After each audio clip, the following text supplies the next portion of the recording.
kita punya mimpi besar terhadap kantor urusan agama di kecamatan ini.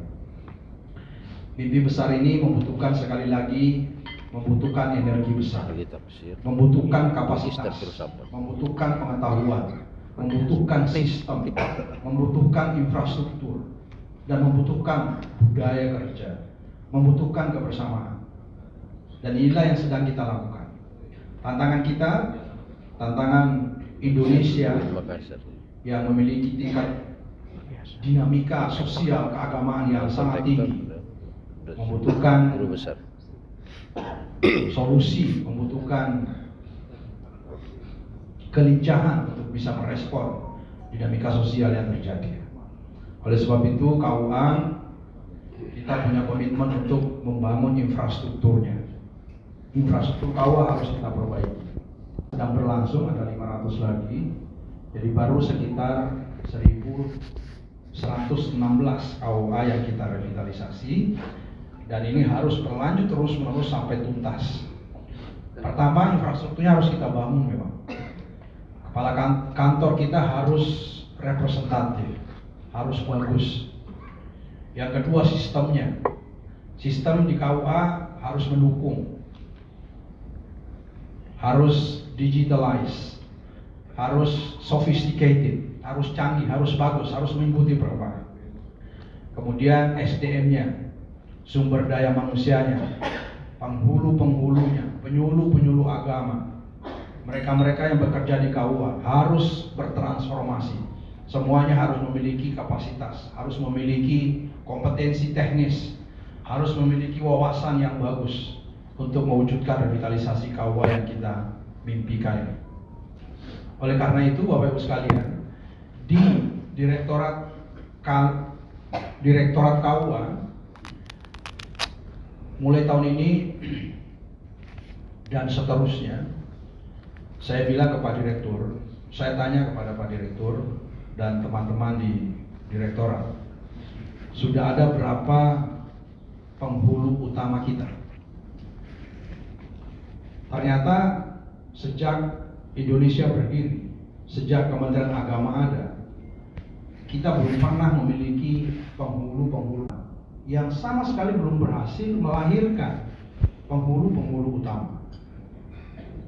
Oleh sebab itu, saya minta ke Direktorat KUA untuk membangun ekosistemnya, memberikan afirmasi, intervensi, fasilitasi untuk memastikan bahwa dalam waktu yang tidak lama kita harus segera melahirkan penghulu-penghulu utama. Karena penghulu-penghulu senior ini tentu kita harapkan nanti bisa memberikan pengabdiannya yang lebih ekstensif, memberikan kontribusinya yang lebih luas terhadap peningkatan kualitas kehidupan beragama di masyarakat. Penghulu nanti, karena cita-cita ideal kita kantor Kementerian Agama itu di kecamatan KUA itu bukan hanya mengurus pencatatan nikah, tapi mereka harus menjadi kantor urusan agama yang memberikan layanan keagamaan terhadap atau terkait dengan seluruh masalah-masalah keagamaan. Masalah keluarga misalnya, masalah zakat wakaf misalnya, masalah literasi tentang Al-Quran misalnya. Banyak sekali yang harus kita berikan. Layanan yang kita berikan harus berdampak, harus memiliki impact yang luas. Saya sering mengatakan kepada teman-teman di KUA, indikator apakah nanti KUA ini sukses atau tidak sukses, ya, indikator makronya bukan pada apakah semua kantor sudah kita bangun, apakah sistemnya sudah canggih atau tidak, apakah seluruh SDM-nya sudah dibintek atau tidak. Bukan itu indikator kesuksesan revitalisasi KUA. Indikator kesuksesan revitalisasi KUA ini harus berdampak luas, sistemik, mengatasi sejumlah persoalan-persoalan kemasyarakatan, keagamaan, dan harus meningkatkan kualitas kehidupan beragama di Indonesia. Contoh sederhana, angka perceraian yang masih sangat tinggi. Pernikahan dini masih sangat tinggi. Untuk Bapak Ibu ketahui, saya kira ini kepala kantor harus tahu juga, angka perceraian di Indonesia itu tahun 2022 itu jumlahnya 516.000 pasang. 516.000 pasang anak-anak Indonesia bercerai pada tahun 2022. Ini sebuah angka yang sangat fantastis, dan ini adalah masalah fundamental bangsa. Harus bisa meminimalisir angka perceraian ini. Jadi revitalisasi KUA di sebuah daerah menurut saya harus berkorelasi dengan menurunnya angka perceraian. Kenapa? Karena KUA harus memberikan layanan kepada masyarakat terkait dengan masalah-masalah keluarga. Harus memberikan konsultasi kepada keluarga-keluarga kita. Jadi bayangan saya adalah ketika KUA kita ini sudah selesai direvitalisasi, sudah menjadi ideal, nanti masyarakat akan berbondong-bondong datang ke KUA, berkonsultasi, bertanya masalah-masalah keagamaan, masalah-masalah keluarga. Nanti akan ramai dan kita memberikan layanan yang banyak, layanan yang bermutu, layanan yang berkualitas. Revitalisasi KUA harus berperan mengurangi angka perceraian. Revitalisasi KUA harus berperan mengurangi angka pernikahan dini, pernikahan anak. Pernikahan anak di Indonesia juga masih sangat tinggi. Ya, dalam undang-undang tidak boleh menikah sebelum berumur 19 tahun. Kecuali kalau mendapatkan dispensasi dari pengadilan agama. Boleh menikah di umur sebelum 19 tahun, 18 tahun, 17 tahun, 16 tahun. Masih ada dan masih banyak. Pengadilan agama terpaksa harus memberikan izin karena anaknya sudah hamil. Dan ini salah satu alasan mengapa terpaksa pengadilan agama memberikan dispensasi. Bagaimana mencegah pergaulan bebas? Bagaimana supaya anak-anak kita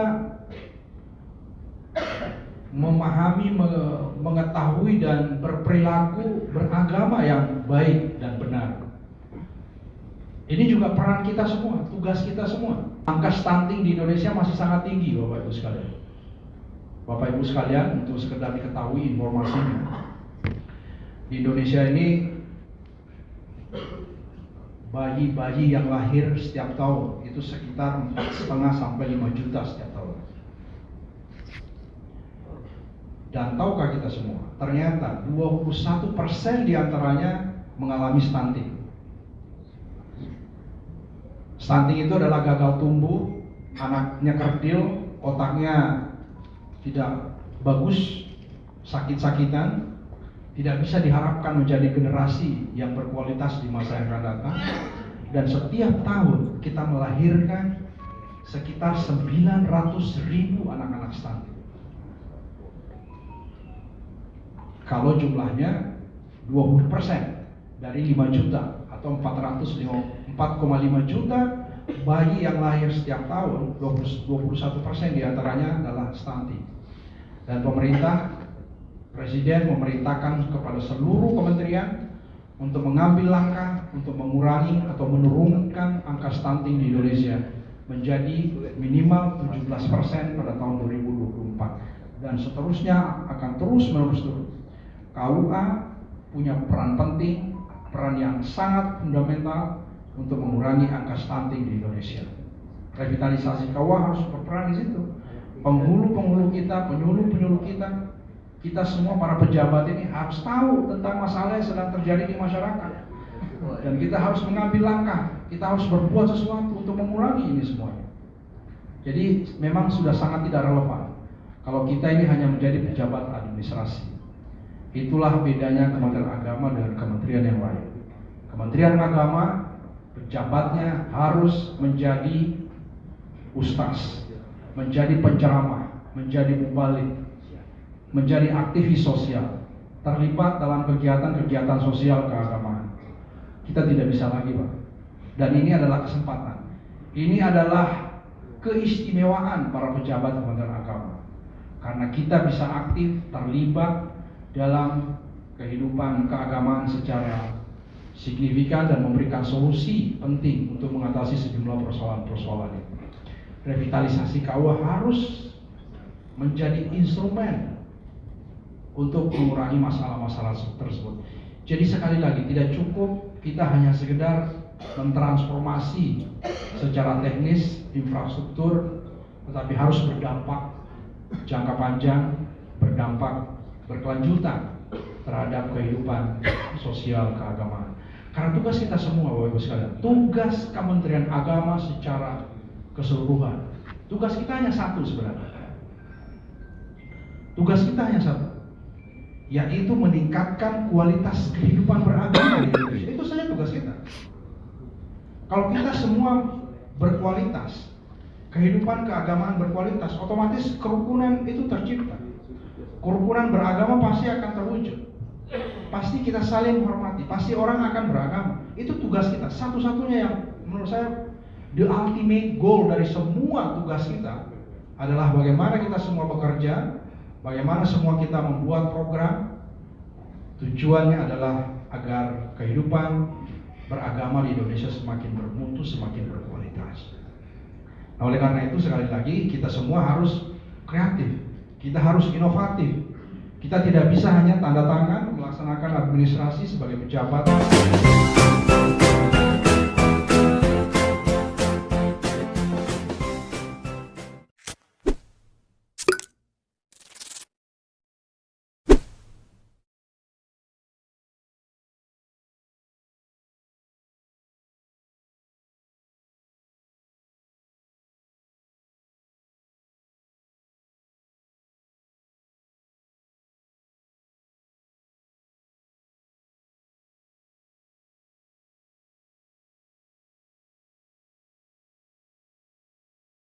Kantor urusan agama didesain untuk memberikan layanan yang berkualitas.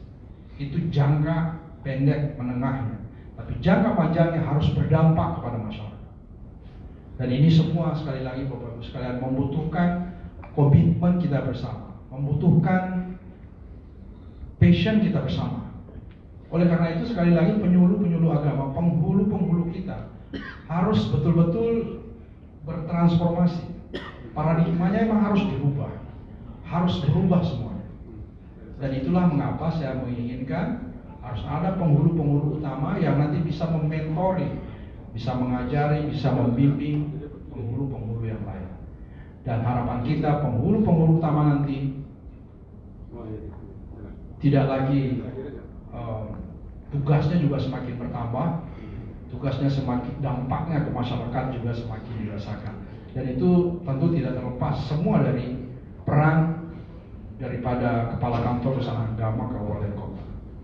Bapak Ibu yang saya hormati, saya mengajak kita semua dan saya mengharapkan kita semua, kita memiliki pengetahuan yang sempurna terhadap revitalisasi KUA. Kita harus paham betul apa itu revitalisasi KUA, apa yang harus kita lakukan, langkah teknis apa yang kita lakukan, memastikan bahwa program yang diinginkan oleh Menteri Agama bisa kita wujudkan dengan baik. Hanya dengan pengetahuan kita yang sempurna terhadap program ini, kemudian tentu dengan komitmen, tentu ditambah dengan kapasitas pengetahuan yang bisa mewujudkan cita-cita kita terhadap KUA yang luar biasa. Desain KUA ini sangat bagus sekali, tapi itu semua tidak akan bisa terwujud tanpa kebersamaan kita semuanya.